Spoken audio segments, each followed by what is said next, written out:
Sanjay Meston नहीं साहब से होगा। समझना चाहते हैं सर, 2 महीने का जो ये सीज फायर था, क्या इस सीज फायर ने ईरान को रीग्रुप रीअसेस करने का मौका दिया, और क्या अब एक बार फिर हम एक लंबे युद्ध की तरफ बढ़ रहे हैं जहां सीज फायर की कोई उम्मीद नजर नहीं आ रही? देखिए पवन, पहली बात तो इस लड़ाई में 3 मुख्य वॉरिंग पार्टीज हैं, या मैं बोलूंगा 4 हैं।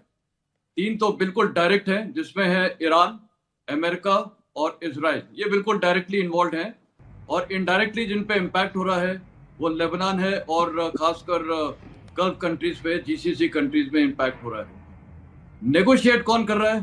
पाकिस्तान, आसिम मुनीर। वो भी एक फाक से बड़ी अजीब और गरीब चीज है। नेगोशिएशन जब होता है तो जितने भी वॉरिंग फैक्शंस हैं और जिनके पे इम्पैक्ट होना है, पहली बात वो सब एक टेबल पे बैठने चाहिए, और डायलॉग इस प्रकार होता है। यहाँ पर जो हो रहा है, पहली बात एक डायरेक्ट हो रहा है between Iran and United states, और उसमें मीडिएटर कौन है? वो पाकिस्तान है। और दूसरा जो हो रहा है वो है यूनाइटेड स्टेट्स करवा रहा है डायरेक्टली लेबनान, जो एक देश है, और इजराइल के बीच में वो डायरेक्टली करा रहा है। और आपको पता है अमेरिका ने वही इजराइल और हमास के साथ भी कराया था अक्टूबर में। इनका परिणाम क्या है?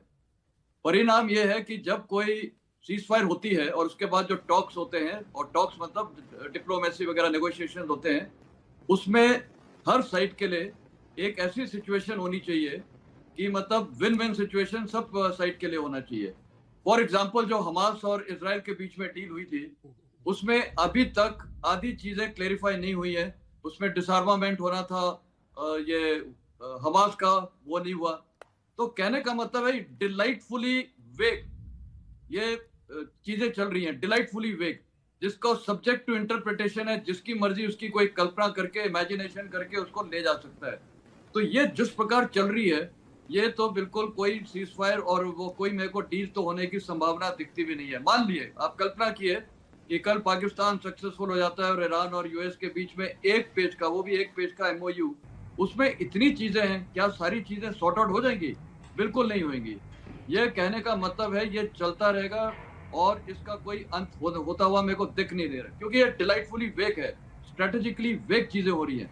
अगर प्रिसाइज होता है तो बिल्कुल सबको बैठ के, बल्कि वॉरिंग फैक्शंस को बैठ के और आमने सामने बैठ के ये करना चाहिए। पाकिस्तान तो कभी इजराइल से बात ही नहीं कर सकता है, तो कहने का ये गल्फ कंट्रीज को शामिल नहीं किया गया है। तो ये बड़ी अजीब गरीब चीज जो चल रही है। अब होगा क्या? होगा ये कि जिस प्रकार अभी आपने देखा है, कुछ चीजें भी फर्क पड़ी हैं। पहला, लेबनान के प्राइम मिनिस्टर ने और प्रेसिडेंट ने सॉलिड स्टेटमेंट दिया है कि लेबनान हमारी कंट्री है, किसी भी देश को अधिकार नहीं है, और उन्होंने डायरेक्ट रेफरेंस ईरान को भी दिया कि उनको कोई अधिकार नहीं है हमारी कंट्री के इंटरनल मैटर्स में मतलब दखल अंदाजी करने के लिए। अब सवाल उठता है, ईरान चाहता है कि वो इजराइल पे ठोके। इजराइल किसको ठोक रहा है? वहां पर लेबनान को ठोक रहा है, ये सदर्न लेबनान में और बेरेट वगैरह में। तो कहने का मतलब कॉम्प्लेक्स चीज है। अब अगर आज आपने देखा वो हुतीज ने भी शुरू कर दिया है, ये ऐसी डायमेंशन में मेरे को तो कोई अंत होता हुआ दिख नहीं रहा। सर तो ये डायमेंशन मल्टी है, हुती है, यहां पर लेबनान से भी हमले हो रहे हैं, बातचीत हो रही है अमेरिका और ईरान के बीच। जब बाकी प्रॉक्सी स्टेट कहीं बातचीत में नहीं है, तो फिर ये दावे कैसे कि कॉलम फुल स्टॉप की ही कमी है, सीज फायर तो होने वाला है, बातचीत हो गई है, पाकिस्तान पहल कर रहा है। वो पाकिस्तान जो इजराइल से संबंध नहीं रखता, वो इस इक्वेशन में है नहीं। अमेरिका रोकने की कोशिश करता है, लेकिन अब हो नहीं रहा है। बिल्कुल। तो ये देखिए इतनी कॉम्प्लेक्सिटीज है। देखिए कोई भी चीज जब की जाती है ना, उसमें एक स्ट्रेटेजिक माइंड, स्ट्रेटेजिक थिंकिंग के द्वारा सब कुछ किया जाता है कि हमारा मुद्दा क्या है सब साइड्स का। और मेरे को लगता है, देखिए चाहते तो सब है ये लड़ाई खत्म हो, कोई डाउट नहीं है। ईरान के भी स्टेटमेंट्स वही आते हैं, लेबनान से भी ये आते हैं, इजराइल से भी आते हैं, और अमेरिका से भी आते हैं। लेकिन ये है कि जो भी इसमें एग्री करेगा वो ऐसा लगेगा कि उसने सरेंडर कर दिया, वो हार गया है।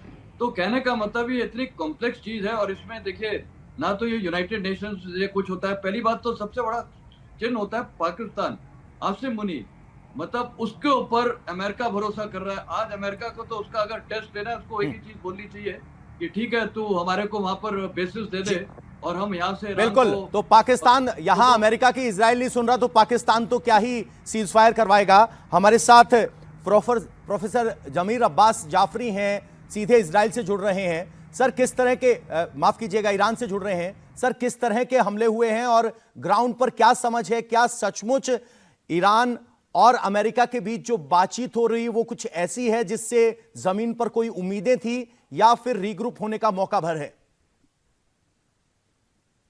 जी शुक्रिया, बहुत बहुत आदाब अर्ज करता हूं तमाम पैनलिस्ट को।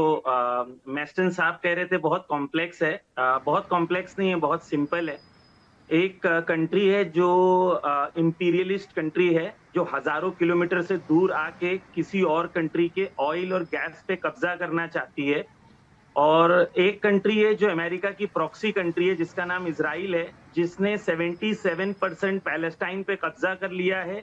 और जब से जंग शुरू हुई है तब से 25% लेबनान पे कब्जा कर लिया है और मैसेकर कर रहा है। वहां वॉर नहीं हो रहा है, पूरे पूरे गांव और शहरों को ढाया जा रहा है, मिसमार किया जा रहा है, जेनोसाइड किया जा रहा है। बहुत कॉम्प्लेक्स नहीं है। अब गांधी जी के लिए कॉम्प्लेक्स नहीं था। गांधी जी से पूछा गया था कि भाई पैलेस्टाइन का क्या सोल्यूशन है, तो गांधी जी ने कहा था Palestine belongs to the Palestinians the same way England belongs to the English and France belongs to the French. यही नेल्सन मंडेला ने भी कहा था, यही ईरान का भी पक्ष है और हर रेवोल्यूशनरी इंसान का यही पक्ष होना चाहिए कि जिसकी जमीन पे कब्जा हुआ है वो जमीन के जो ओरिजिनल ओनर्स हैं वो रिटर्न होने चाहिए और वहां पर उन लोगों को रहना चाहिए, चाहे वो क्रिश्चियंस हो, चाहे वो ज्यूज हो, चाहे वो मुस्लिम्स हो, वो लोगों को रहना चाहिए जो उस जमीन के मालिक हैं। तो बहुत सिंपल है। अमेरिका एक इंपीरियलिस्ट कंट्रीज है। डोनाल्ड ट्रंप ने खुल के कहा कि मैं यहाँ क्यों आया हूं, मैं ऑयल के लिए आया हूं।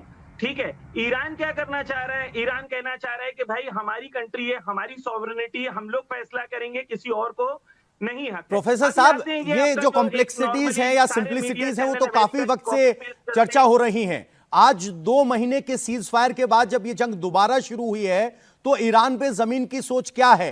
क्या ईरान इस मामले को आगे बढ़ाना चाहता है या ईरान भी सच में बातचीत में इंटरेस्टेड है?